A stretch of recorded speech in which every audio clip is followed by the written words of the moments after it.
Boker Tov u'Mevorach, les amis, on va rappeler une halakha fondamentale concernant une mitzvah régulière, quotidienne, c'est la lecture du Shema. Le Shulchan Aruch nous dit à ce propos dans le Siman Samech Aleph, Ikra Kriyat Shema bechavana, be'ema, be'ira, be'retet, ve'ziya.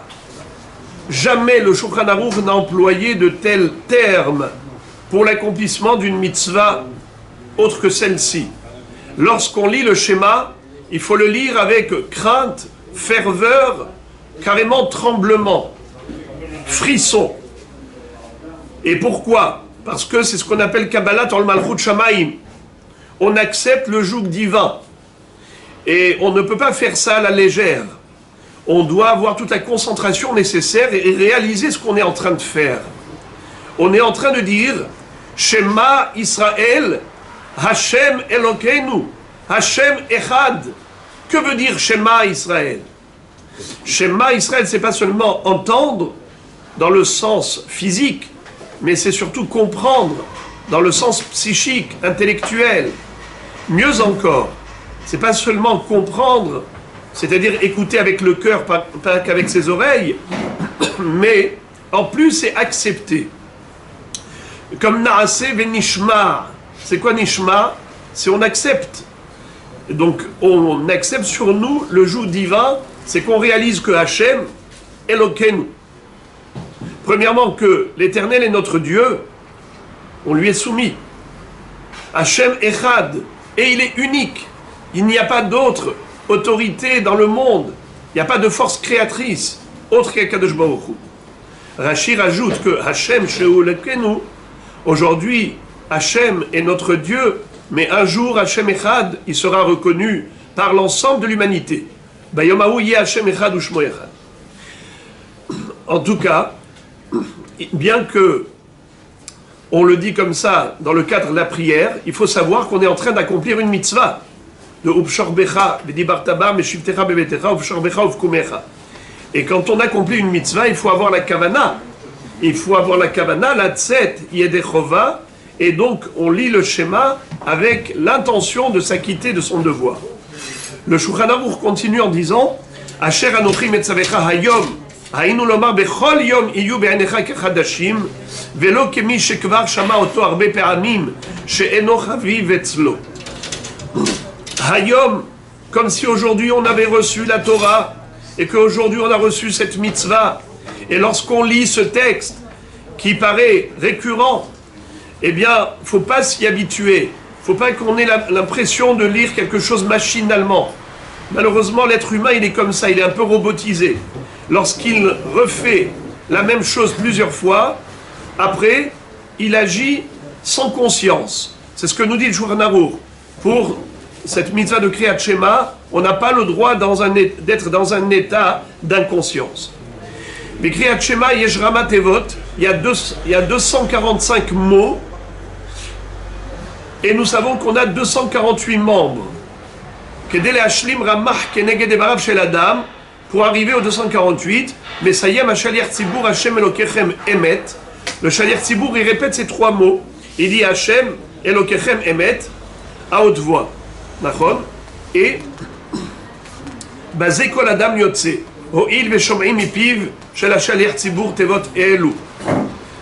Et même quand on est biyahid, on répète ces trois mots de Hashem Elokechem Emet pour arriver au 248 mots pour les 248 membres. Il faut savoir que c'est cela, en quelque sorte, qui donne les vitamines spirituelles à nos 248 membres qui ne sont pas que physiques, mais qui correspondent également à 248 membres de notre Neshama.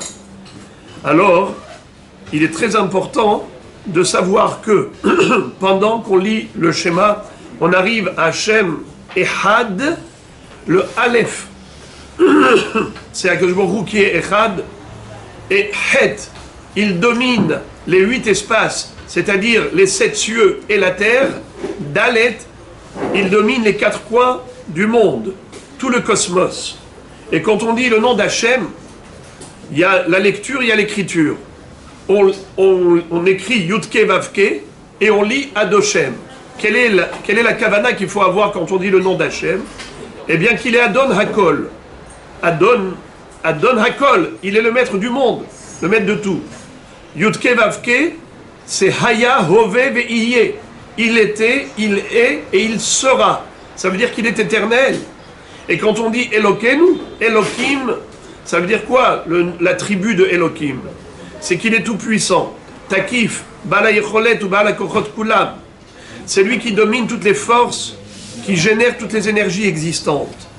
Tout cela, il faut le penser au moment où on dit Shema Israël Hashem Elokenu Hashem Echad.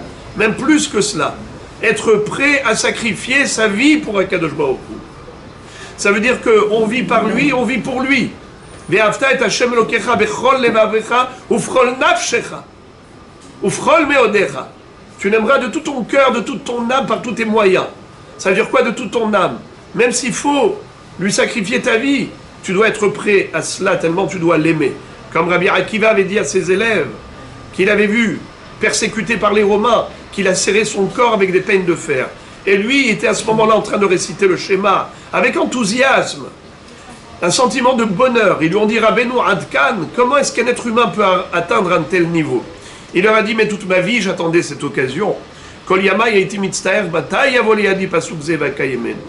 Toute ma vie, je me disais, quand est-ce que je pourrais montrer à Kadosh Baruch Hu que je l'aime de toute mon âme? Et maintenant, j'ai l'occasion de lui sacrifier ma vie. Combien je suis heureux. Voilà, Rabotai, comment un juif doit lire le schéma. Et donc, c'est pour cela qu'on met la main sur les yeux pour se concentrer, comme dit le Shulchan Aruch, qu'il faut mettre la main sur les yeux pour Nohagim niten yedem al penehem bikriyat pasuk rishon kedei shelo yistakel bedavar acher shemon'o milechaven, pour ne pas voir des choses qui peuvent nous déconcentrer. Et enfin, Nohagim likrot pasuk rishon bekol ram kedei le'orer hakavana. Ce pasuk de Shema Israël, on doit le dire tous en chœur, à haute voix, pour éveiller la conscience et réveiller la ferveur et la concentration. Donc voilà mon rêve et rabotai pour aujourd'hui. Et Be'ezrat Hashem, demain Blineder, nous verrons comment, au travers de la lecture du schéma, on peut à ce moment-là renouveler l'engagement de Kabbalat Aseret Adiberot. Où est-ce qu'on retrouve l'allusion aux 10 commandements du décalogue dans le Kriyat Shema? Et c'est comme ça que nous disent Rachamim que quand on lit le schéma avec Havana entièrement, eh bien c'est comme si on avait été au pied du mont Sinaï en train de recevoir la Torah et d'être Mekabel sur nous les Aseret Adiberot.